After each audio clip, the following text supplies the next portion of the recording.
Adam here from the Walser Automotive Group, and what I want to do today is take you on a test drive. So next to me here, I have a 2024 Nissan Kicks.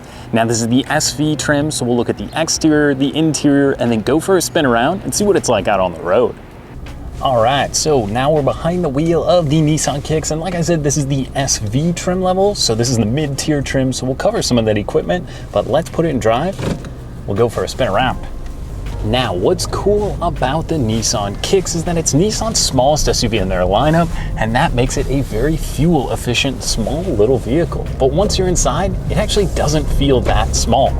Now, this one gets a 1.6 liter, and that is going to be paired with a CVT transmission. So what does that mean? It's extremely smooth out on the road. I know it's not always a crowd favorite, but it does work really well. And when you're driving around, you don't really notice it. It's just one constant gear, and it does make it, like I said, pretty smooth when you're on the go. Now, the 1.6 liter is going to get you 36 miles per gallon on the highway. So the Nissan Kicks is only offered in the front wheel drive, but it's good for the winter time because obviously all that weight from the engine is over the front tires. So if you do add some snow tires to this, I think it'd be more than fine for getting you around. Now, the SV trim does add a few different things inside the vehicle, things like this armrest and a little bit different equipment, but overall, I think this might be the best trim level to go with. If you want, you can add the Bose sound system to go up to the SR trim level and just a few other little things inside, but I think for the money, the Nissan Kicks is a pretty awesome little car. Now let's talk about the infotainment screen. This is going to have Apple CarPlay as well as Android Auto. So it is a wired system, so I've got my phone plugged in down here, I've got Google Maps, Spotify, I can use pretty much everything I want when I'm on the go, and there is a voice activation button here on the steering wheel, so I can ask it to do things like change the radio or make phone calls, so my attention is focused on the road ahead.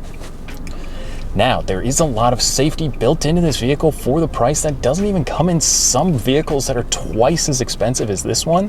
Things like blind spot monitoring, emergency braking. This one's got the backup camera with the parking sensors in here. So at $25,000 for the MSRP, you're getting a lot of equipment, like I said, that doesn't even come standard on some $50,000 SUVs. But overall, I like the seated position in here. These seats are pretty comfortable. It's just a cloth seat in this model. And if you want the SR, you can get the heated seats in that one.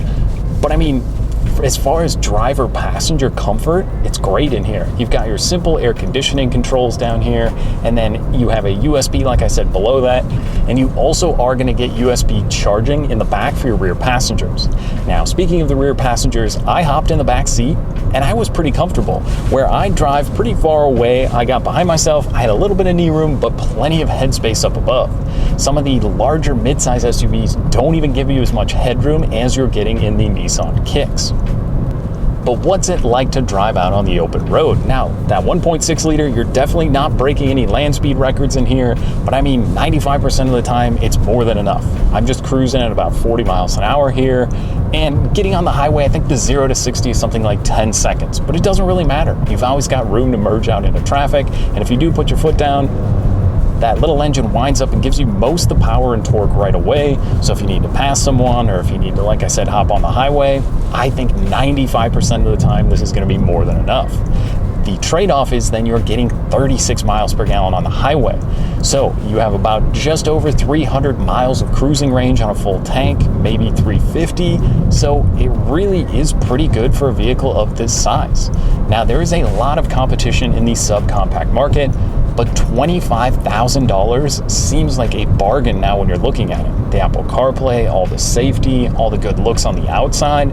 I think the Nissan Kicks is a pretty cool option to look at if you're shopping for crossover or smaller subcompact SUVs.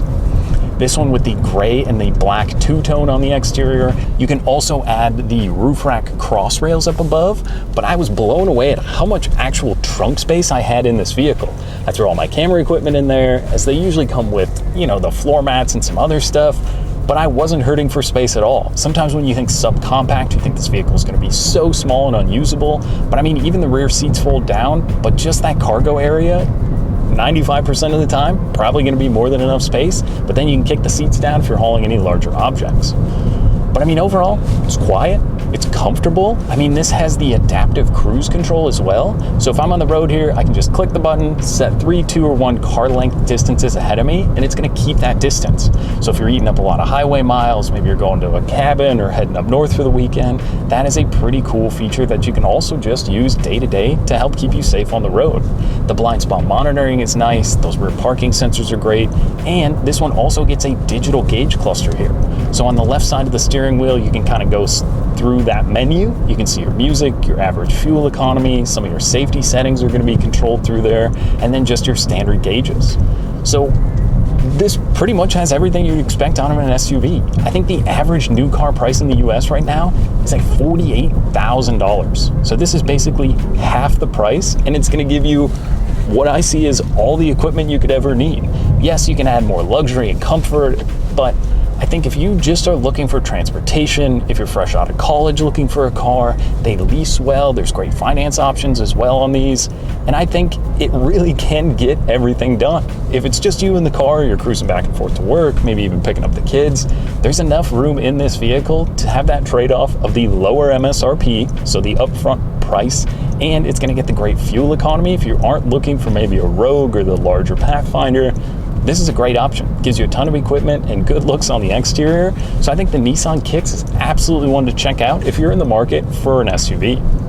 Now that was just a quick look and drive in the 24 Nissan Kicks. Now if you have any other questions or you'd like to schedule a test drive for yourself, you can visit us online at walser.com or stop by any one of our locations. We'd be happy to help you out. Thanks for watching.